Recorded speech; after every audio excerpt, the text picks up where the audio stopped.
할렐루야.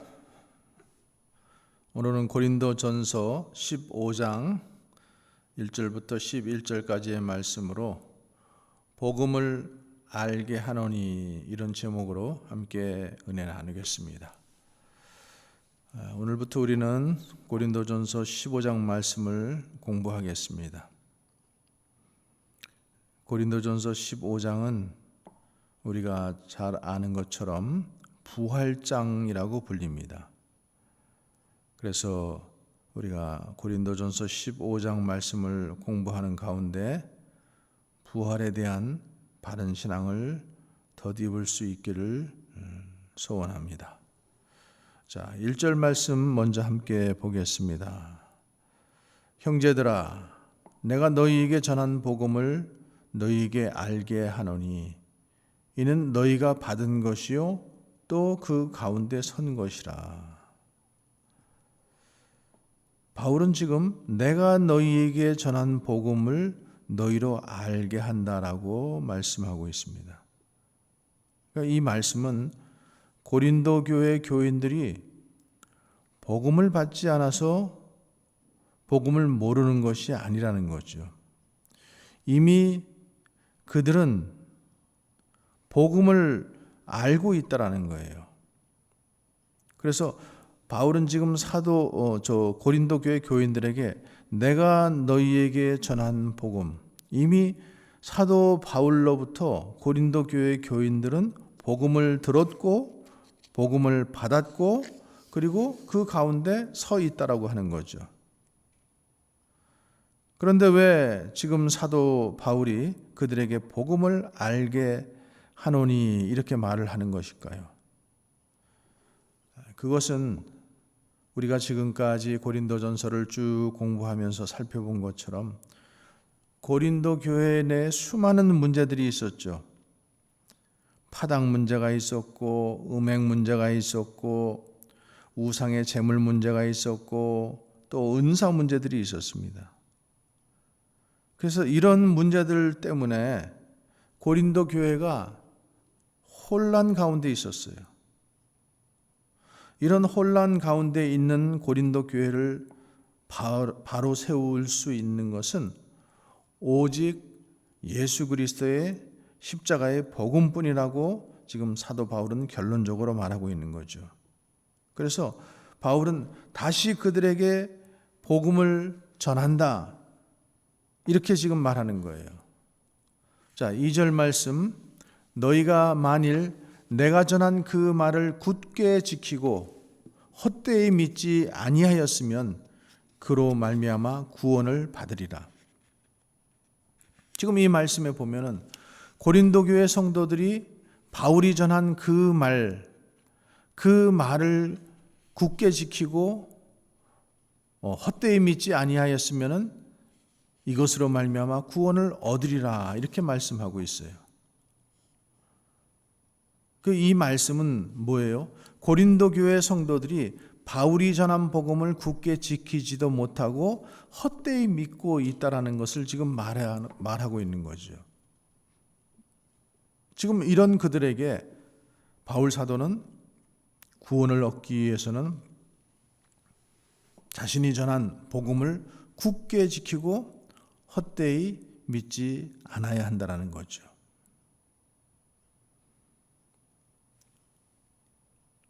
여러분, 우리도 마찬가지잖아요. 우리가 복음을 모르지 않습니다.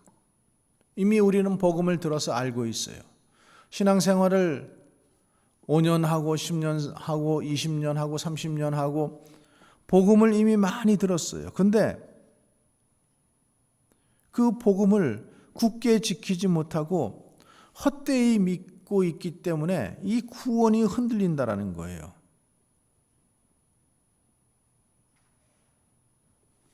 그래서 우리는 이 사도들이 전하여 준 복음을 굳게 지키는 것, 말씀 한 구절 한 구절을 굳게 지키는 것, 그리고 헛되이 믿지 않아야 돼요. 로마서에 보면은 로마서 1장 16절에 복음은 모든 믿는 자에게 구원을 주시는 하나님의 능력이라고 했습니다. 내가 복음을 부끄러워하지 아니하노니 이 복음은 모든 믿는 자에게 구원을 주시는 하나님의 능력이 됨이라. 첫째는 유대인에게요 또 헬라인에게로다. 그리고 17절 말씀에 보면은 복음에는 하나님의 의가 나타나서 믿음으로 믿음에 이르게 하나니 기록된 바 오직 의인은 믿음으로 말미암아 살리라 함과 같으니라. 여러분, 의인이 믿음으로 사는 것이 바로 복음의 능력입니다. 그런데 그 복음을 지키지 못하고 헛되이 사는 것, 지금 그것을 이 사도 바울은 지적하고 있는 거예요. 자, 그러면 고린도 교회 성도들이 이미 복음을 들었다고 하면서 어디로 가고 있는 것일까요? 어떻게 그들이 복음을 지키지 못하고 잘못 믿고 있는 것일까요? 고린도 교회 성도들은 자신들은 이미 복음을 듣고 믿어서 이미 구원받았다라고 이렇게 생각하는 거예요. 그리고 그 다음에 더 신기하고 놀라운 것들을 경험해 보고자 하는 거예요. 그래서 이런 은사를 경험하고 은사를 행하는 것이 성숙한 신앙이라고 생각을 한 것입니다. 오늘날 우리식으로 얘기하면은 믿음으로 구원을 얻은 것은 기본이고 행함으로 구원을 더 큰 복을 받자. 복음을 믿음으로 구원을 받았으니 이제부터는 믿는 자로서 다른 무엇인가 해보자. 마치 세상에서 더 뛰어나고 특별한 것이 있어야 된다는 거예요. 그런 것이 하나님을 잘 믿는 어떤 표라고 생각하는 것이죠. 여러분, 예수 믿는 사람들이 믿지 않는 사람들과 분명히 다른 것이 있습니다. 근데 그 차이점이 뭐예요? 세상 모든 사람들은 눈에 보이는 것이 삶의 목표가 되고 그것을 목표로 삼고 살아갑니다. 그러니까 그들은 세상을 사랑할 수밖에 없어요. 세상이 전부예요. 그런데 예수 믿는 사람들은 눈에 보이는 세상이나 세상에 속한 것을 사랑하는 사람들이 아니라 눈에 보이지 않는 하나님의 나라를 사랑하는 사람들입니다. 그래서 그 하나님의 나라를 사는 사람들은 이 세상을 나그네처럼 삽니다. 외국인처럼 삽니다. 이 세상의 물건은 다 쓰지 못할 것처럼 여기며 삽니다. 아내가 있는 자는 아내가 없는 자처럼 삽니다. 이 눈에 보이는 세상이 멸망당할 것을 알고 이미 완성된 세계, 그 아들의 피로 만든 새하늘과 새 땅을 사모하며 사는 것입니다. 이런 구별과 차이가 분명히 있어야 돼요. 그런데 예수 믿는 사람들은 이 예수 믿는 사람들의 구별이 뭐예요? 구체적으로 우리는 이 시대가 노아의 홍수 때와 같음을 알아야 합니다. 소돔과 고모라 시대와 같은 때임을 알아야 합니다. 아니, 그때보다도 더 악한 심판의 때임을 알아야 합니다. 요한계시록 11장 8절에 보면 저희 시체가 큰 성 길에 있으리니 그 성은 영적으로 하면 소돔이라고도 하고 애굽이라고도 하니 곧 저희 주께서 십자가에 못 박히신 곳이니라. 두 증인이 이 땅에서 죽임을 당하여 길거리에서 사흘 반 동안 전시가 되고 구경거리가 된다는 거예요. 왜 죽임을 당하느냐? 이 땅에서 들어붙어 살고자 하는 자들을 괴롭게 하였기 때문에. 그 죽임 당한 곳이 영적으로 말하면 소돔이요 애굽이고 그리고 주께서 십자가에 못 박히신 곳이라는 거죠. 이런 세상을 하나님께서는 어떻게 하시겠다라는 거예요? 불살라 버리시겠다라는 겁니다. 불살라 버리시겠다. 그러면 우리는 어떻게 하라는 것입니까? 3절 4절에 보면은 내가 받은 것을 먼저 너희에게 전하였노니 이는 성경대로 그리스도께서 우리 죄를 위하여 죽으시고 장사 지낸 바 되었다가 성경대로 사흘 만에 다시 살아나사. 바울 사도는 지금 내가 받은 것을 너희에게 증거한다라고 하는 거예요. 너희에게 전한다. 그래서 여기에 증거한다라는 이 증거가 뭐예요? 예수 그리스도의 십자가와 그의 죽으심과 부활이라는 거죠. 예수 그리스도의 십자가의 죽으심과 부활, 그게 바로 복음이라는 거죠. 그러면 이것이 왜 복음이 되는가? 로마서 4장 23절 25절에 보면은 저에게 의로 여기셨다 기록된 것은 아브라함만 위한 것이 아니요 의로 여김을 받은 우리도 위함이니 곧 예수 우리 주를 죽은 자 가운데서 살리신 이를 믿는 자니라. 예수는 우리 범죄함을 위하여 내어줌이 되고 또한 우리를 의롭다 하심을 위하여 살아나셨느니라. 예수님의 죽으심은 우리의 범죄함을 위하여 내어주심이 되었다라는 거예요. 그리고 그의 살아나심은 우리를 의롭다 하시기 위하여 살아나셨다라는 거죠. 우리의 죄를 속해 주실 뿐만 아니라 우리를 의롭다고까지 하신 것이에요. 그래서 이것이 바로 아브라함이 믿음으로 의롭다함을 받은 것과 같은 것이라는 거죠. 아브라함이 이 믿는 믿음, 하나님께서 없는 가운데 있게 하시고 죽은 자 가운데서 살리시는 것을 믿는 그 믿음. 그래서 우리가 구원받았다라고 하는 것은 우리에게는 전혀 없는 의, 이 의를 예수 그리스도의 피로 새롭게 창조해 내신 것이라는 거예요. 이것을 은혜로 받은 것이 바로 복음이라는 거죠. 그런데 이 예수 그리스도의 십자가 앞에서 편을 가르고 서로 시기하고 경쟁하고 있다면 어떻게 그것이 복음을 들은 자의 모습이냐는 거죠. 은사를 주신 것도 성도들의 유익을 위하여 주신 것인데, 교회를 바로 세우라고 주신 것인데, 그 은사 때문에 자기를 자랑하고 자기 자존심을 세우는 방향으로 가고 있다라면 이미 그것은 복음을 잃어버린 자의 모습이라는 거죠. 그래서 사도는 지금 복음을 다시 알게 하기를 원한다라는 거예요. 예수 그리스도의 십자가의 죽으심과 부활을 증거한다라는 거예요. 그리고 그 앞에서 입을 닫고 회개할 수밖에 없는 것이 성도의 모습이라는 거죠.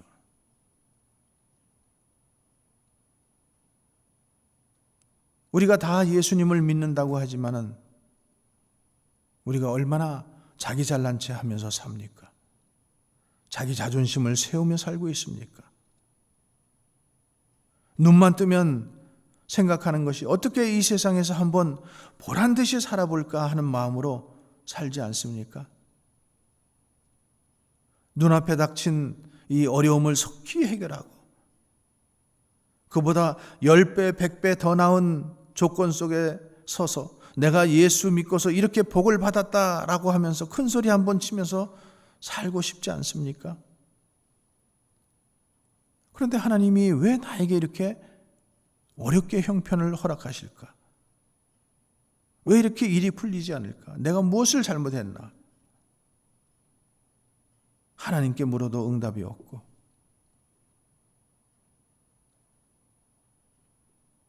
또 목사님에게 물으면 목사님은 기도하자고 하고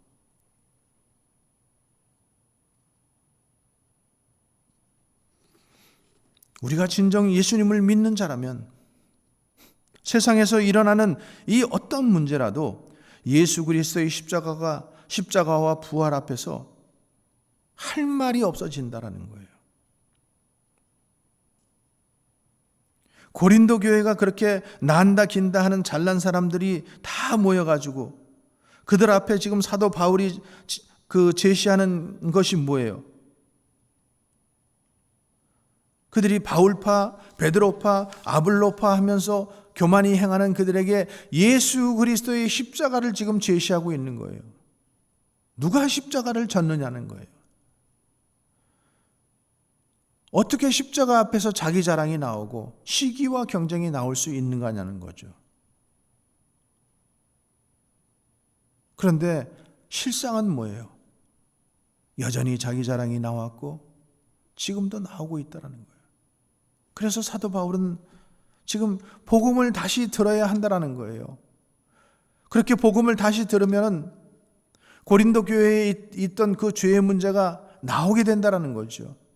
숨겨진 것들이 드러나게 된다라는 거죠. 근데 왜 그렇게 한다라는 거예요?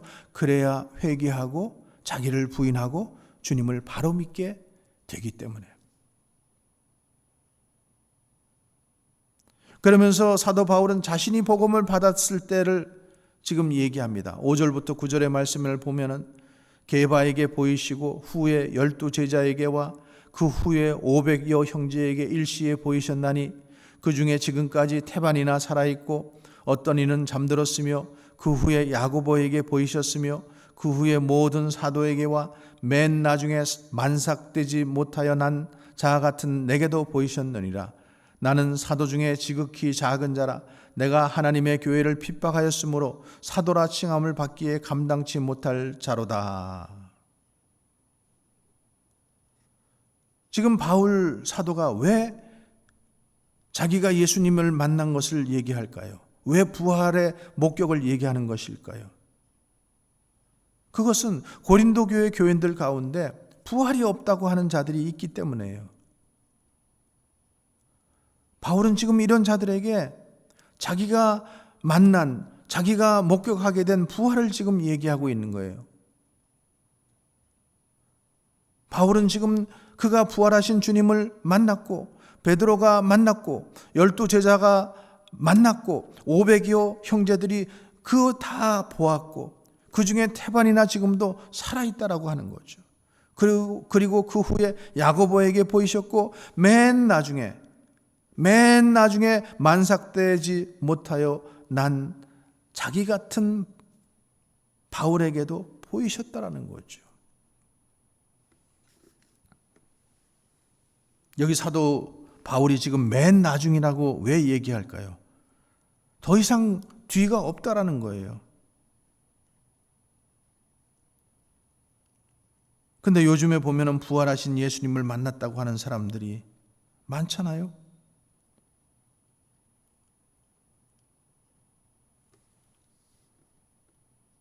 그런데 바울이 지금 예수님을 만난 것은 바울 자신이 열심히 특별하였거나 다른 사람보다 더 많았기 때문에 그랬던 것이 아니라는 거죠.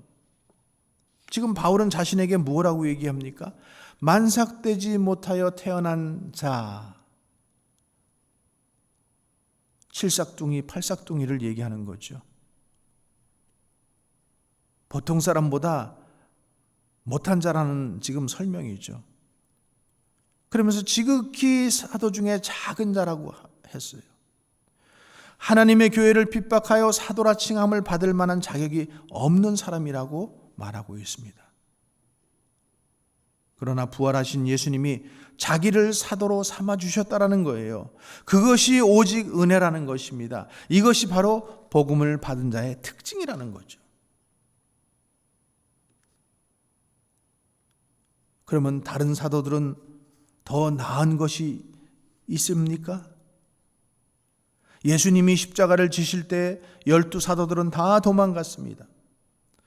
수제자로 자처하던 베드로는 3번이나 예수님을 저주하면서 맹세하면서까지 예수님을 부인했어요. 그러므로 이 사도들의 사도됨이라는 결코 자기를 자랑할 수 없는 거예요.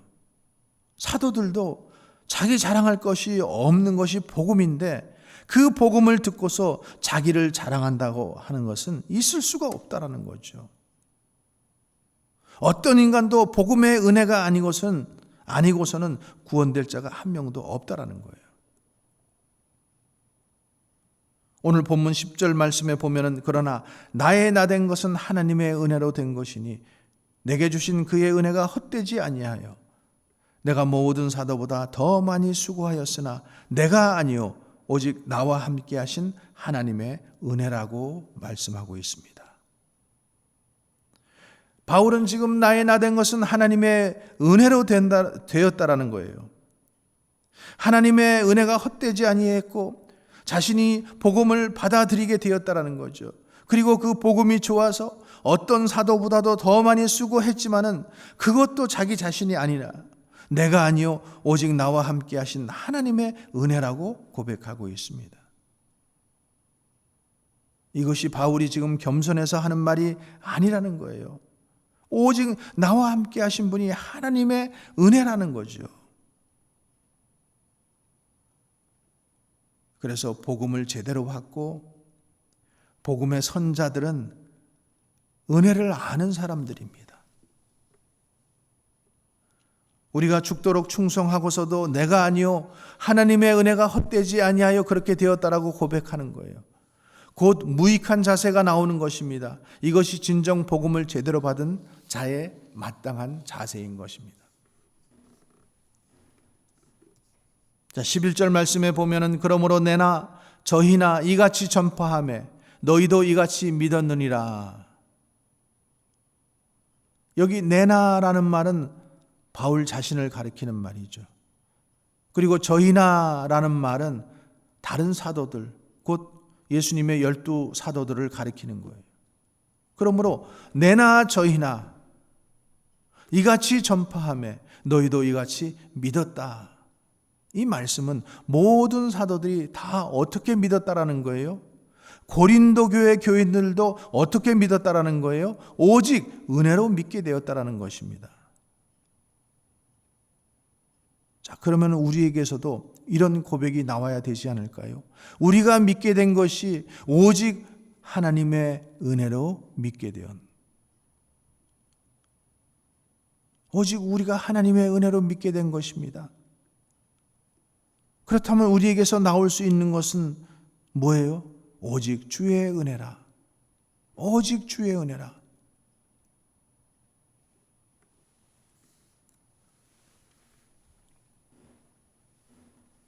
마지막으로 그 믿음의 내용이 무엇인지 살펴보기로 합니다. 성경대로 예수님께서 십자가에서 죽으시고 성경대로 3일 만에 다시 살아나신 것입니다. 그것이 믿음의 내용이라는 거예요. 이 간단하고 기초적인 내용, 왜 은사가 풍성한 고린도 교회에 다시 알게 하기를 원하는 것일까요? 그 십자가에 나타난 죄에 대한 징벌과 용서와 부활하심으로 믿는 자를 의롭게 하시는 복음의 비밀이 다 들어있기 때문이에요. 그 복음을 받은 자의 반응은 지옥 가야 마땅할 죄인이 예수님의 피로 용서함을 받았다라는 사실이죠. 그러므로 이제 내가 사는 것은 모든 것을 은혜로 받고 사는 것입니다. 어느 것 한 가지인들 은혜가 아닌 것이 없습니다.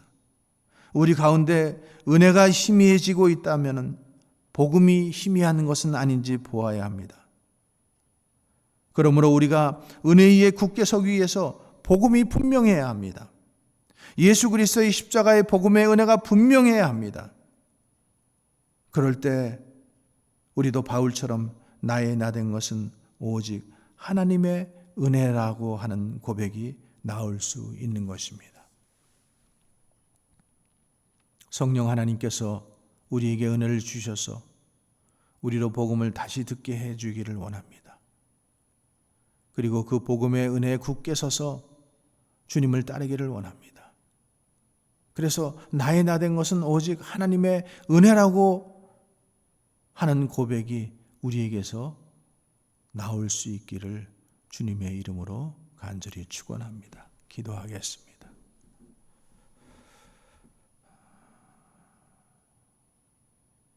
나의 나된 것은 다 하나님의 은혜라고 고백할 수 있는 우리들 되기를 원합니다.